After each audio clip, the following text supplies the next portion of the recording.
Ну да, давай полазь и спать. Алло, начинаем читать. Всем добрый вечер, кто не поставил лайки, ставьте. Мы читаем книгу «Гарри Поттер и Орден Феникса». Наша 5-я книга. Остановились, мама с Олей, вчера на главе номер 17. Да. Декрет об образовании номер 24. Глава 17. Весь остаток выходных Гарри пребывал в прекрасном настроении. Такого у него ни разу не было за весь семестр. Большую часть воскресенья они с Роном опять подгоняли домашние задания. Конечно, удовольствием это трудно назвать, но последнее осеннее солнце продержалось весь день, и вместо того, чтобы корпеть за столом в гостиной, они перебрались с работой под раскидистый бук на берегу озера. Гермионе, разумеется, нагонять было нечего. Она принесла туда шерсть, заготовила спицы, и теперь они сами позвякивали и поблескивали в воздухе перед ней.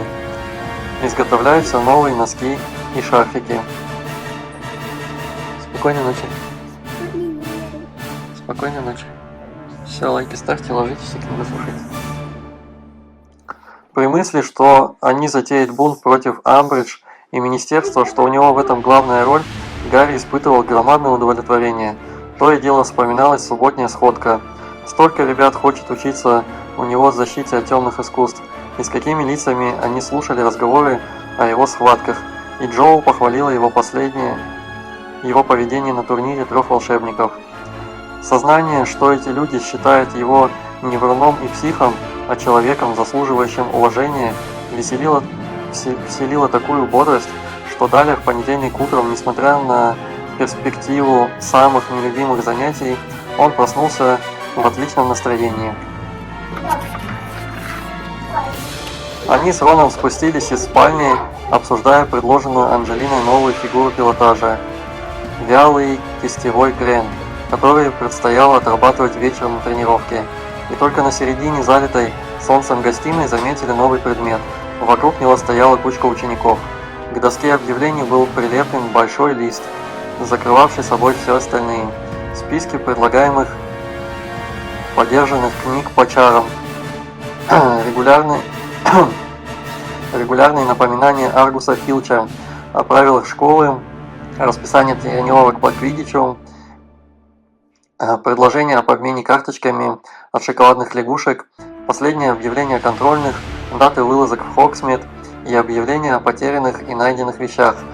Новое было напечатано жирным черным шрифтом. Внизу красовалась официального вида печать и подпись завитушками. Приказ генерального инспектора Хогвартса.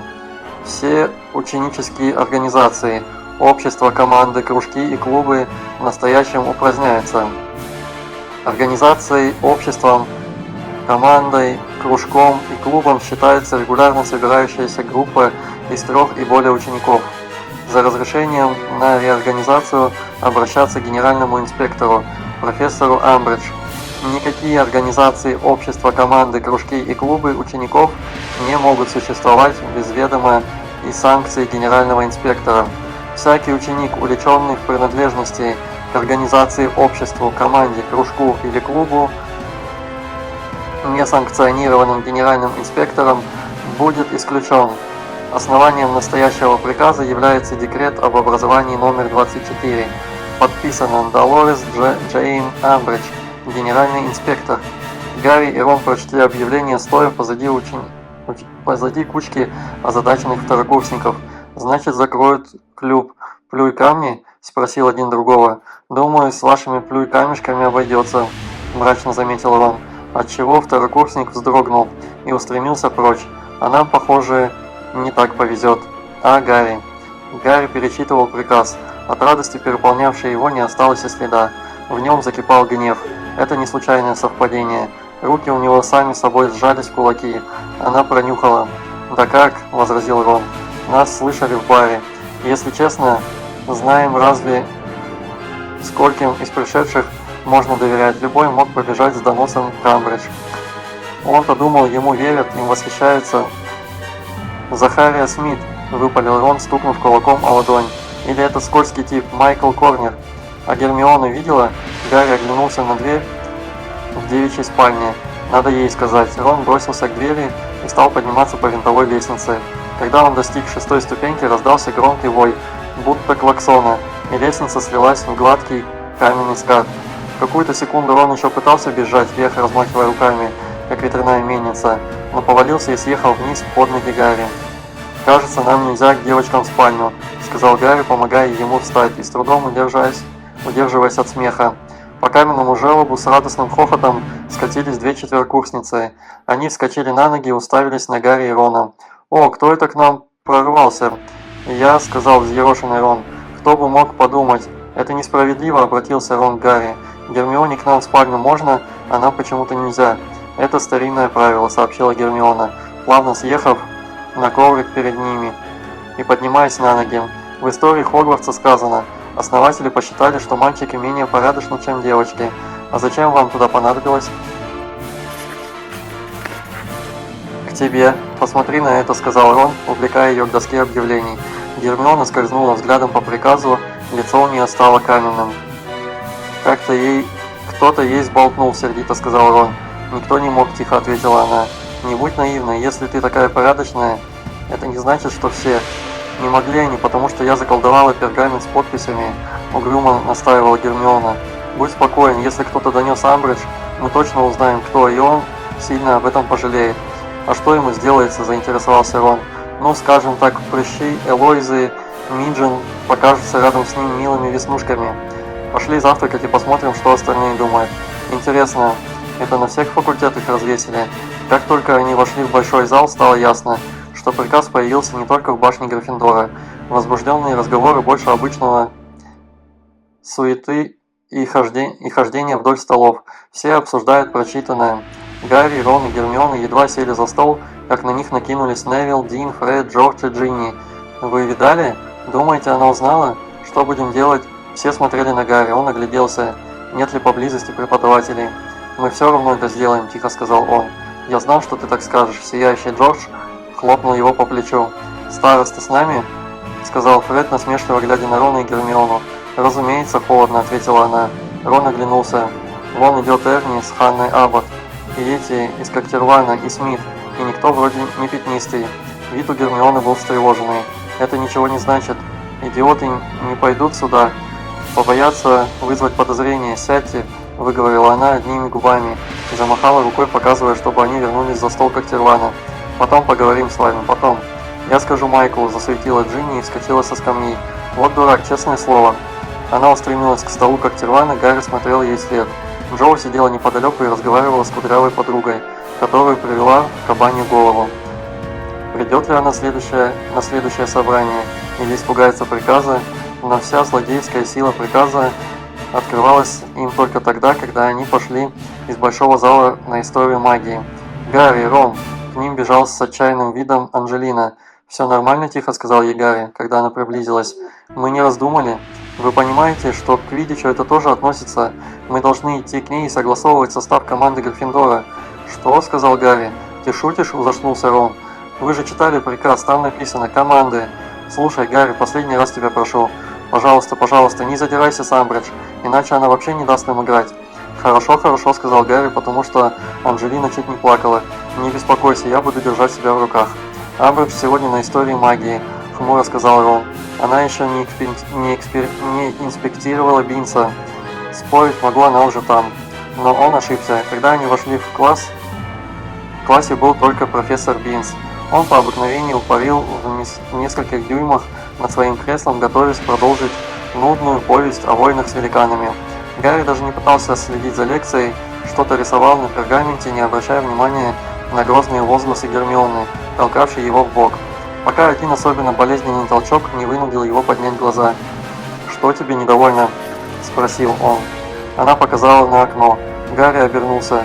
Снаружи сидела Букля и смотрела на него сквозь толстое стекло. К ноге ее было привязано письмо. Непонятно только, что завтракали, почему не доставила письмо туда, как обычно. Ребята тоже показывали друг другу на Буклю. «Я обожаю эту сову, такая красивая!» – шепнула Лаванда соседке Парвати. Гарри взвизнул, взглянул на профессора Бинса, который безмятежно бубнил, не замечая, что внимание ему уделяет еще меньше, чем всегда. Гарри тихонько слез со стула, пригнувшись, пробрался вдоль ряда, поднял задвижку на окне и бесшумно его открыл. Он ожидал, что Букля протянет ему лапу с письмом, а потом улетит совятник. Но как только окно приоткрылось, она печально ухнула и прыгнула на подоконник. Оглянувшись на профессора, Гарри пригнулся с Буклей на плече, шмыгнул на свое место, посадил Буклю на колени и отвязал письмо. И только тут заметил, что Букля какая-то встрепанная. Некоторые перья стоят торчком, и одно крыло не складывается. Она ранена. Гарри склонился над совой. Рон и Гермиона вытянули шеи, а Гермиона даже уронила перо. «Смотрите, у нее что-то с крылом». Букля дрожала, когда Гарри дотронулся до крыла. Все перья у нее стали дыбом, как будто ее надули, и она посмотрела на него с упреком. «Профессор Бинс», – громко сказал Гарри, и все обернулись на его голос. «Я плохо себя чувствую». Профессор оторвался от своих записей и поднял голову, как всегда, изумляясь тому, что перед ним полный народу класс. «Плохо себя чувствуете?» – растерянно повторил он. «Совсем нехорошо», – подтвердил Гарри и встал, спрятав за спиной Буклю. «Наверное, мне надо в больничное крыло». «Да», – сказал профессор, явно не понимая, о чем речь. «Да, больничное крыло, ступайте, Перкинс». Гарри вышел в коридор, посадил Буклю на плечо и, только удалившись на безопасное расстояние от двери, остановился, чтобы подумать. Конечно, первым делом он обратился бы за помощью к Хагриду, но где Хагрид, неизвестно. Оставалось только найти профессора Грабли Дерк. Может быть, она полечит Буклю. Он посмотрел из окна на сумрачный, прочесанный ветром луг. Возле хижины Хагрида никого не было. Если Грабли Дерк не на уроке, то, может быть, в учительской. Гарри пошел вниз. Букля слабо ухала, покачиваясь у него на плече. По сторонам от двери в учительскую торчали две горгульи. Одна из них прохрипела: «Почему не на уроке, сынок?» «Срочное дело», – кратко ответил Гарри. «Ах, срочное», – пронзительным голосом отозвалась вторая. «Нас поставили на место. Так, кажется». Гарри постучался, шаги за дверью, дверь распахнулась. Перед ним стояла профессор МакГонагал. Прямоугольные очки грозно блеснули. «Вы опять наказаны?» «Нет, профессор», – поспешил оправдаться Гарри. «Тогда почему не в классе?» «Видимо, срочное дело», – ехидно вставила вторая горгулья. «Я ищу профессора Грабли Дерк. Моя сова ранена». «Ранена сова, говорите?» За плечом МакГонагал возникла профессор Грабли Дерк с ежедневным пророком в руке, дымя трубкой. «Да», – Гарри бережно снял с плеча Буклю. «Она прилетела позже других почтовых сов, и у нее что-то с крыльями, смотрите». Профессор Грабли Дерк сунула трубку в зубы и взяла Буклю. Трубка при этом качнулась во рту. Судя по всему, на нее напали. Не понимая, кто это мог быть. Фестралы, конечно, иногда нападают на птиц, но здешних Хагрид приучил не трогать сов. Гарри не знал, кто такие фестралы, и не желал знать. Он хотел знать, поправится ли Букля, но профессор МакГонагал пристально посмотрела на Гарри и спросила: «Поттер, не знаете, далеко ли летала эта сова?» «Ну, наверное, в Лондон». Он встретил ее взгляд, и потому как сошлись ее брови, понял, ей ясно, что Лондон означает площадь Грима 12. Профессор Грабли Дерк достала из мантии монокль, ввинтила в глаз и внимательно осмотрела крыло Букли. «Если вы оставите ее мне, я, вероятно, смогу кое-что сделать. Во всяком случае, несколько дней она не должна совершать длинных перелетов». «Хорошо, спасибо», – сказал Гарри, и тут же раздался звонок на перемену. «Не за что», – грубо ответила Грабли Дерк и пошла в учительскую. «Минутку, Вильгельмина», – сказал МакГонагал. «Письмо Поттера». «Ой, да, Гарри совсем забыл о привязанном к лапке письме». Грабли Дерк дала Гарри письмо и ушла с Буклей в комнату. Сова смотрела на Гарри так, словно не могла поверить, что он отдал ее в чужие руки. Чувствуя себя виновным, он пошел прочь, но МакГонагал окликнула его. «Поттер!» «Да, профессор». Она посмотрела налево и направо, с обеих сторон по коридору шли ученики. «Имейте в виду», – тихо и быстро сказала она, глядя на пергаментную трубочку у него в руке. «Каналы связи в Хогвартсе могут быть под наблюдением. Понятно?» Я хотел ответить Гарри, но гурьба учеников была уже в 2 шагах. Профессор МакГонагал кивнула ему и скрылась в учительской, а его толпа вынесла во двор. Спрятавшись в углу от ветра, с поднятыми воротниками его уже ждали там Рон и Гермиона. Гарри развернул письмо и по дороге к ним прочел 7 слов, написанных рукой Сириуса. «Сегодня там же, в тот же час». О, Букля, да. Да, ну все, пусть Букля отдыхнет, по телефону не бей, пусть Букля отдыхает. «Как Букля?» – встретила его вопросом Гермиона. «Куда ты ее отнес?» – спросил Рон. «Грабли Дерк». И видел МакГонагал. «Слушайте». Он повторил слова МакГонагал. Как ни странно, они не были удивлены. Наоборот, многозначительно переглянулись. «Что такое?» – спросил Гарри, переводя взгляд с Рона на Гермиону и обратно. «Я как раз говорила Рону, что если кто-то перехватит буклю, ведь раньше на нее никто не нападал в пути». «А от кого письмо-то?» – спросил Рон, забирая у Гарри пергамент. «От Нюхалза», – тихо сказал Гарри. «Там же в тот же час». «То есть в камине гостиной?» – очевидно сказала Гермиона, пробежав записку. Лицо у нее было озабоченное. Надеюсь, больше никто его не прочел. «Но оно было запечатано и вообще», – сказал Гарри, пытаясь убедить скорее себя, чем ее. «Да и никто бы не понял, если не знать, где мы в прошлый раз разговаривали». «Не знаю», – усомнилась Гермиона и вскинула сумку на плечо, потому что прозвенел звонок. Не так уж трудно снова запечатать пергамент с помощью магии. И если кто-то следит за сетью летучего пороха, только не представляю, как мы предупредим его, чтобы не появлялся, ведь и наше письмо могут перехватить». Они ломали голову над этой задачей, спускаясь по каменным ступенькам в подземелье к Снегу. Но внизу их вернул в действительности голос Драко Малфоя, который стоял перед дверью класса, размахивал официального вида пергаментом и говорил гораздо громче, чем требовалось, так, чтобы каждое слово донеслось до них. «Да, Амбридж сразу дала разрешение слизеринской команде по квиддичу. Мы продолжаем играть. Я прямо с утра отправился к ней, все прошло как по маслу. Она отлично знает отца, он часто наведывается в министерство. А вот позволят ли Гриффиндору играть, это мы еще посмотрим». «Не заводитесь», – взмолилась Гермиона, потому что Рон и Гарри уже смотрели на него, свирепо сжав кулаки. «Он только этого и добивается». «Тут главная связь в министерстве», – еще громче продолжил Малфой, злобно поглядывая в сторону Гарри и Рона. «А у этих, я думаю, шансов мало. Отец говорит, там давным-давно ищут повода уволить Артура Уизли. А что касается Поттера, отец говорит, это только вопрос времени. Министерство твердо решило сдать его в больницу Святого Мунга. Там есть специальное отделение для тех, кто спятил на магии». Малфой скорчил идиотскую мину, отвесил губу и закатал глаза. Крэб и Гойл по обыкновению загоготали, а Пенси Паркинсон залилась визгливым смехом. Что-то толкнуло Гарри в плечо. Отбросив в сторону мгновением позже, он увидел, что это Невилл чуть не сшиб его, рванувшись на Малфоя. «Невилл, стой!» Гарри бросился за ним и схватил его сзади за мантию. Невилл махал кулаками и рвался к остолбеневшему Малфою. «Рон, помоги!» – крикнул Гарри. Ему удалось обхватить Невилла одной рукой вокруг шеи и удержать от атаки. Крэб и Гойл уже приняли боевую стойку, загородив собой Малфоя. Рон схватил Невилла за руки, и вдвоем с Гарри они оттащили его от слизеринцев. Лицо у него стало багровым.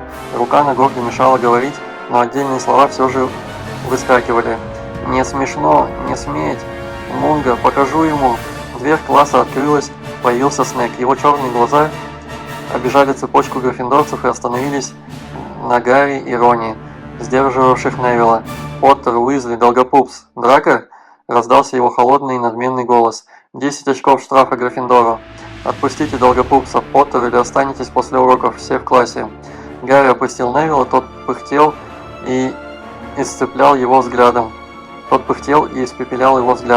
«Я должен был тебя остановить», – тяжело дыша сказал Гарри и поднял сумку.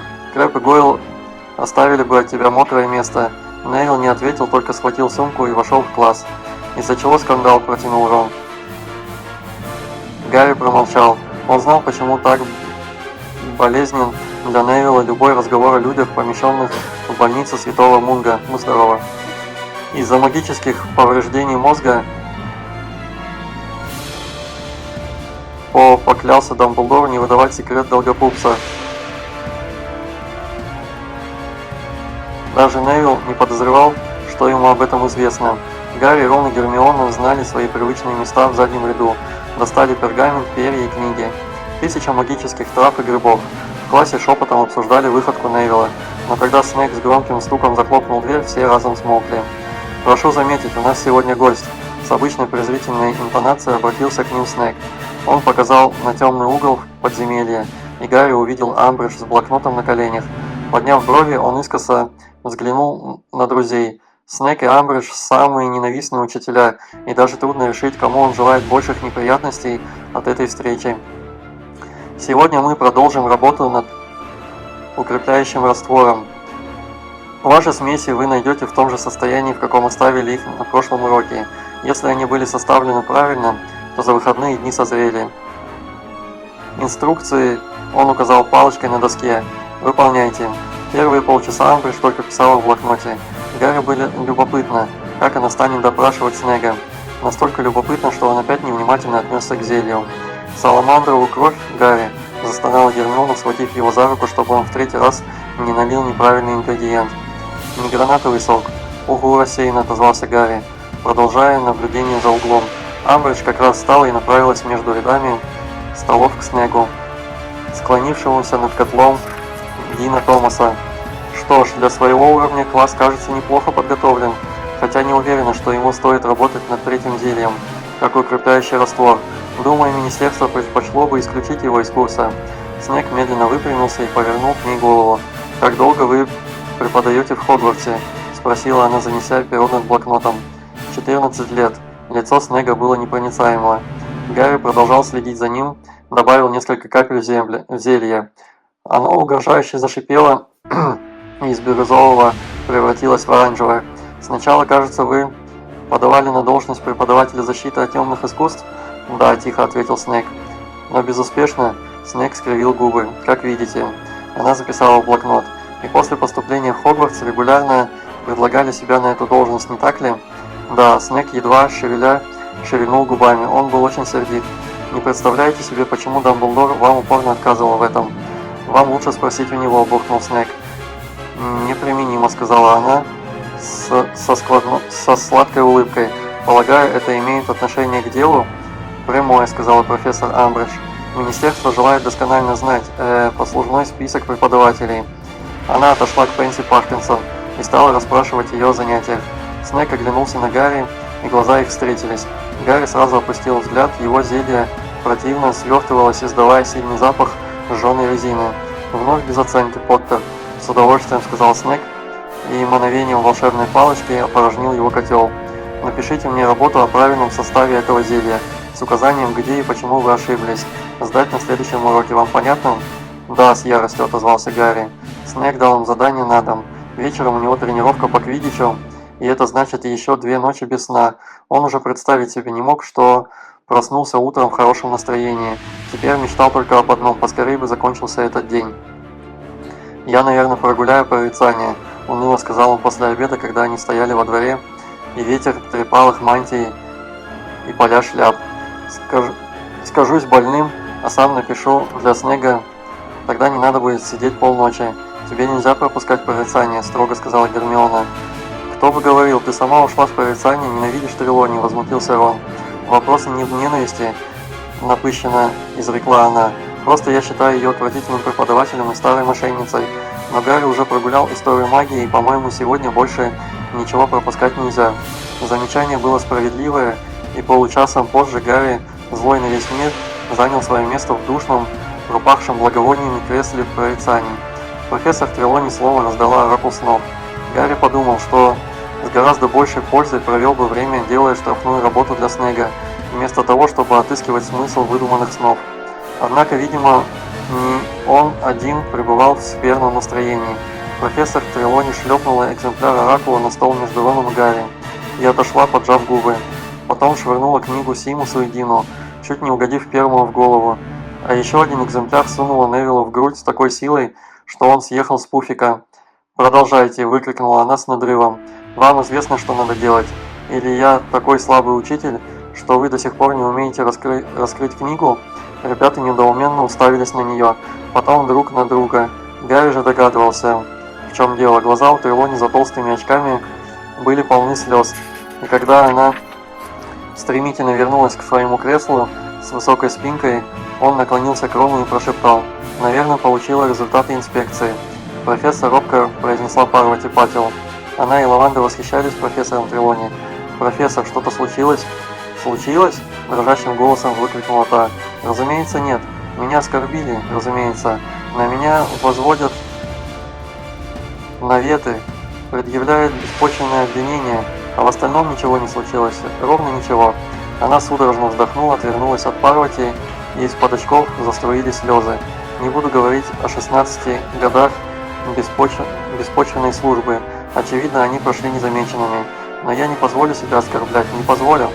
«Кто же вас оскорбил, профессор?» – пролепетала Парвати. «Власть имущие», – глухим рыдающим голосом возвестила Трелони. «Те, чьи глаза застить змеиная и низменная. Кто не видит так, как вижу я, не знает того, что знаю я. Конечно, нас ясновидящих всегда боялись, всегда травили. Такова, увы, наша доля». Она всхлипнула, вытерла мокрые щеки краем шали, потом вытащила из рукава вышитый платок, и оглушительно звук получился такой же неприличный, как у Пивза, продула нос. Рон хихикнул, Лаванда наградила его уничижительным взглядом. «Профессор», — сказала Парвати, — «может быть, это профессор Амбридж? Не упоминайте при мне эту женщину». Профессор Трелони вскочила с кресла, звеня бусами и сверкая очками. «Будьте добры продолжать работу». И до конца урока расхаживала между столами, проливая слезы из-под очков, и бормоча, по-видимому, какие-то угрозы. Вполне могут уволиться. Унизительное положение. С испытательным сроком. Еще посмотрим, как она смеет. «У вас с Амбридж есть кое-что общее», — сказал Гермионе Гарри, когда они снова встретились на защите от темных искусств. Она тоже считает ее старой обманщицей и, похоже, оставила ее с испытательным сроком. В это время вошла Амбридж со своим черным бантом и самодовольной улыбкой на лице. «Здравствуйте, учащиеся!» «Здравствуйте, профессор Амбридж!» – безрадостно ответили они. «Волшебные палочки убрать!» На этот раз никакой возни не было, и никто и не потрудился их вынуть. «Откройте, пожалуйста, страницу 34 теории защитной магии и прочтите главу 3 «Основания для неагрессивного ответа на магические нападения». От разговоров. Можно воздержаться, шепотом подхватили трое друзей. «Тренировки не будет», — хмуро объявила Анжелина, когда они вошли после ужина в общую гостиную. «Но я не пересекался с ней». Гарри был в ужасе. Ни слова не сказал. «Клянусь тебе, Анжелина». «Знаю, знаю». Она сказала, ей надо разобраться. «В чем разобраться?» — возмутился Рон. «Слизеринцам дала разрешение, а нам почему нет?» Но Гарри представлял себе, насколько приятно Амбридж держать их в неизвестности, угрожая распуском команды. И почему она не хочет расстаться с этим оружием против них? «А ты взгляни на это с приятной стороны», — сказала Гермиона. «У тебя, по крайней мере, будет время написать работу для Снега». Рон посмотрел на нее с изумлением, а Гарри огрызнулся. «Приятный? Больше Снега, меньше Квиддича». Он повалился в кресло, вытащил из сумки свою писанину о зельях и принялся за работу. Сосредоточиться было трудно, хотя он знал, что Сириус должен появиться в огне еще не скоро. Тем не менее, он каждые 5 минут поглядывал в огонь, на всякий случай. К тому же в гостиной стоял невообразимый шум. Фред с Джорджем усовершенствовали свой забастовочный завтрак и по очереди демонстрировали его под одобрительные крики публики.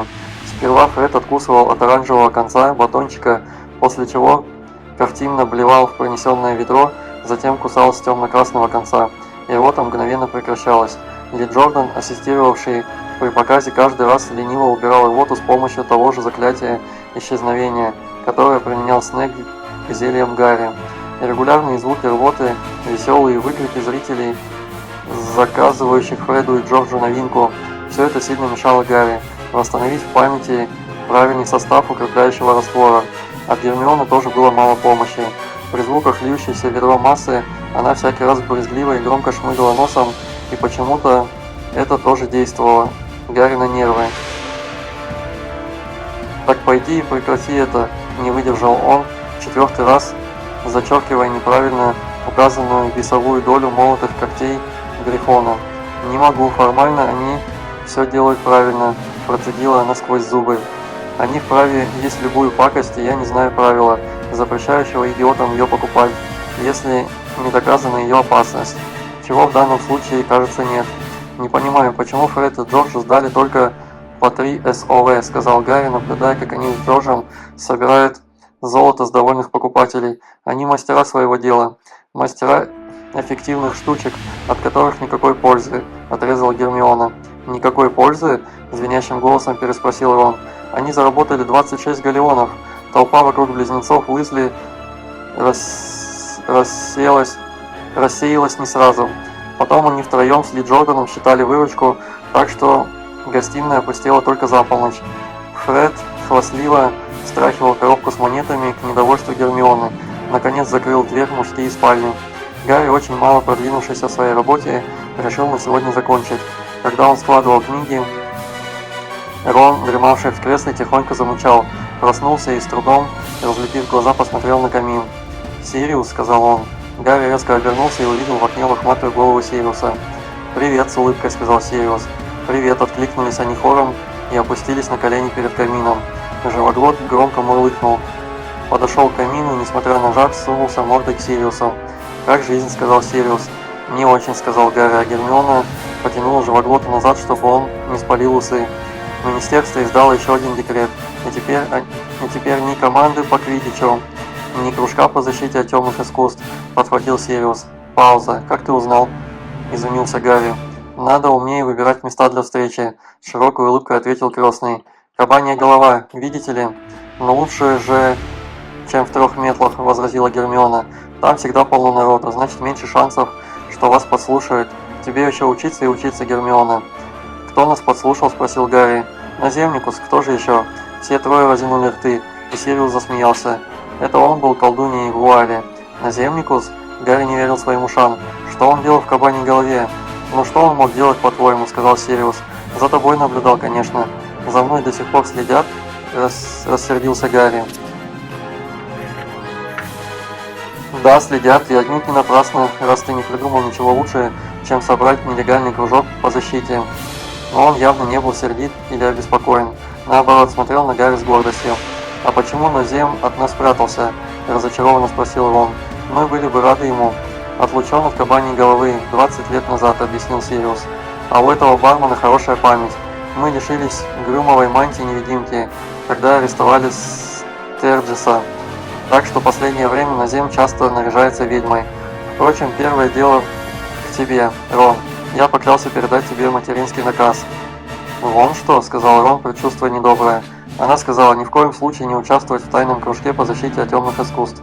Сказала, тебя непременно исключат, и твоя жизнь будет загублена. Сказала, у тебя полно времени впереди, чтобы научиться самозащите. А сейчас тебе об этом беспокоиться рано.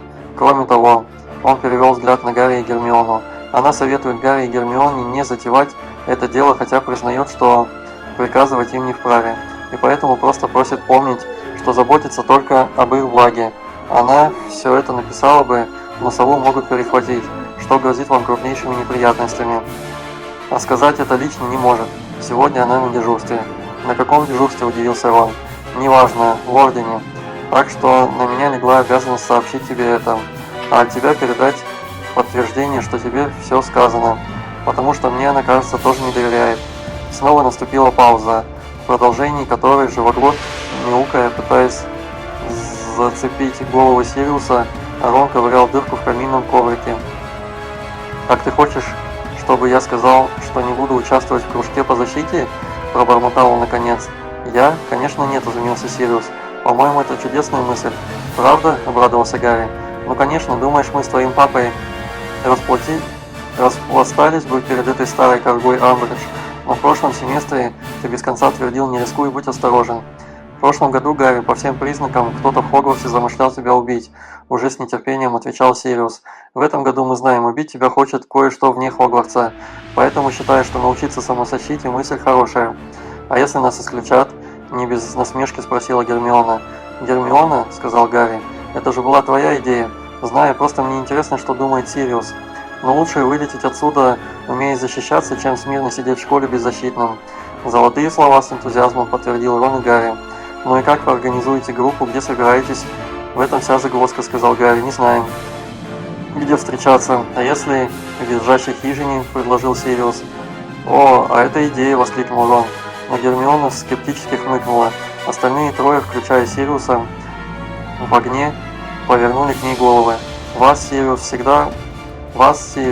когда вы собирались в лежачей хижине, было только 4, сказал Гермиона, и все умели превращаться в животных, и при желании, наверное, уместилось бы под одной мантией-невидимкой, а нас 28, и ни одного анимага, и нам не мантия-невидимка нужна, а хороший шатер». «Справедливо», — сказал Сириус, несколько потухнув. «Но уверен, вы что-нибудь придумаете». Был довольно просторный потайной ход за большим зеркалом на 5-м этаже. Можно там попрактиковаться в заклятиях. Гарри покачал головой. Фред с Джорджем говорят, что он заблокирован. Не то обвалился. нахмурясь, сказал Симус. Я подумаю. И еще. Он не закончил, и лицо его вдруг стало напряженным. Оно повернулось в сторону, уперлось взглядом в глухую кирпичную стену топки. «Сириус!» – встрепенулся Гарри, но тот уже исчез. Гарри обескураженно посмотрел в огонь, потом на Рона и Гермиону. Чего он вдруг? Гермиона испуганно охнула и вскочила на ноги, глядя в камин. В огне появилась рука и словно пыталась что-то схватить. Пухлая, коротколапая рука с уродливым старомодным перстнями. Ребята бросились на утек. Перед дверью в мужские спальни Гарри оглянулся. Рука Амбридж в огне все еще делала хватательные движения, словно знала, где были минуту назад волосы Сириуса, и во что бы то ни стало хотела в них вцепиться. Вот мы и прочитали очередную главу 17, следующая у нас глава 18. Отряд Дамблдора. Ставьте лайки, подписывайтесь. Всем пока-пока.